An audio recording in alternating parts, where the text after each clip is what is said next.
Welcome back, students. Myself Sir Sunil, your physics teacher. How are you all? Fine? I hope you all are fine. Clear? And you are enjoying the holidays. A long period you got as a holidays. And also we have started the online class in between, of course. And we have completed our unit first, and I have given to you numericals and question answers. And nowadays you are busy to complete the copy work and to learn the numericals and practice the numericals and all. I know very well because you are good children, okay? Anyway, in between we have started our second unit also, that is motion. Okay, that is motion. And yesterday we have discussed different kinds of motion and all. And today we are going to discuss an important topic from this chapter, that is how to find out the average speed. Okay, students, and those who have the book, please take out a book. Others, please watch the video carefully. Okay, students, here is our topic: average speed. Average speed. The average speed is calculated by finding the ratio of the total distance travelled by the body to the total time taken in the journey. How to find out the average speed? Average speed can be found out by using this formula, this relation: total distance travelled divided by total time taken. We can use this relation to find out the average speed: total distance travelled upon total time taken. For example, figure 2.18, okay, figure 2.18, we can see that the car has travelled a total distance 4 km plus 8 km plus 3 km, okay. Here yesterday we have discussed. Here is a diagram. You please go through it. A car travels, yesterday we have discussed the point, okay, 9 to 10 means in between 9 to 10 it is covered 4 km, and 10 to 11, in between 10 to 11 it's covered 8 km, and 11 to 12 3 km, and it has covered how much kilometer total? 4 plus 8 plus 3. Clear? 4 plus 8 plus 3. How many kilometers? We know that 4 plus 8, 12, 12 plus 3, 15 kilometers. Clear? And the time interval, how much time it took to complete this much kilometer? 3 hours. It took a 3 hours to complete 15 kilometers. Then how to find out the average speed? We have already discussed that the average speed can be found out by the relation, by using the relation total distance travelled divided by total time taken. We know that total distance travelled, that is 15 km, and how much time it took to complete 15 km, that is 3 hours. So we can write as 15 km upon 3 hours. So what is the answer here? 5 km per hour. That is the average speed of that car. Okay, students. Now we are going to discuss about another important point, that is mass and weight. Mass and weight. Do you know the difference between mass and weight? Whether there is any difference between mass and weight? In class 6, we have learned that mass of a body is the quantity of matter contained in it. Mass of a body is the quantity of matter contained in it. The mass of a body is constant. The mass of a body is a constant, and it does not change with the change in the position of the body. It is a constant value for the particular substance. It is a constant value, and it does not change with the change in the position of the body. Okay, it is represented by the symbol m small m or capital M. And the SI unit of mass is kilogram. That is kg. kg. SI unit of mass, that is kg, kilogram. Okay students, it can be represented by the letter M and its SI unit is kg. Okay, kilogram. And the smaller unit of mass is gram. The smaller unit of mass is gram. The abbreviated form of gram, that is G. Okay, that is G. Okay students, the mass of a body is measured by a beam balance. By using a beam balance, the mass of a body can be measured. The mass of a body can be measured by using a beam balance. Okay students, you understood now SI unit and how the mass is, which letter we are using to represent mass, and what is the smaller unit of mass we have discussed, that is gram, and the SI unit of mass is kilogram we have discussed. And now finally, how to measure the mass of a body by using the beam balance. The mass of a body is expressed only by its magnitude, such as 5 kg. Clear? And also here one point, okay, you carefully watch it. The use of beam balance to measure the mass of an object has been described in 6th class. Okay students, 6th class we have discussed. So please remember it. Okay, maybe you have learned, don't forget it. Okay. Okay, now we are going to discuss about weight. Okay, about weight. What is the difference between mass and weight? Okay, again I am asking to you the question. There is a difference, whether there is any difference between mass and weight. Of course there is a difference. These both are different.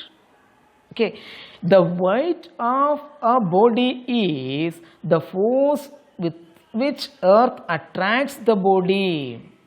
Okay, the weight of the body is the force with which earth attracts the body, related to earth and force. But mass means the matter contains in it. Okay, it is the force. Weight is a force with which attracts the body. That is, the weight of the body is the force of gravity on it.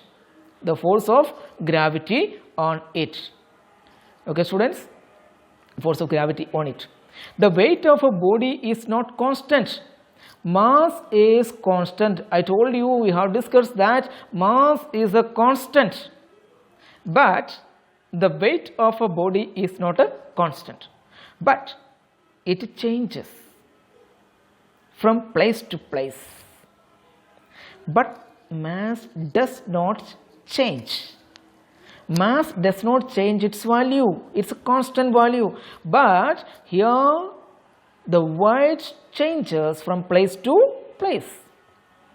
That is the difference between, one main difference between mass and weight. Weight causes due to the gravitational force of the earth. And weight is represented by the symbol W. Clear? Mass by M. Mass by M. Clear? Okay students? And weight by using the letter W. Okay students? And the SI unit of weight is Newton. That is N. Clear? The SI unit of weight is Newton. Newton can be represented by using the letter N. Clear? The SI unit of mass is Newton and it can be represented by using the letter N. Okay students? Now 1 Newton is, what is 1 Newton? 1 Newton is nearly the force of attraction of Earth on a mass of 0.1 kg or 100 gram. 100 gram is equal to 0.1 kg. Okay. The other unit of weight is kilogram force. Sorry. Kilogram force. Okay. Correct. Kilogram force. The other unit of weight is kilogram force. The symbol is kgf. Clear? kgf. Clear? The other unit of weight is kgf. Kilogram force. The weight of a body is measured by spring balance. The weight of a body can be measured by spring balance. The mass of the body can be measured by beam balance. Beam balance. Okay, beam balance. By using the beam balance, we can measure the mass, and same time we can measure the weight by spring balance. And also, you don't forget the point 1 kgf. 1 kgf is equal to 10 Newton. And also, weight is expressed by stating both the magnitude and direction.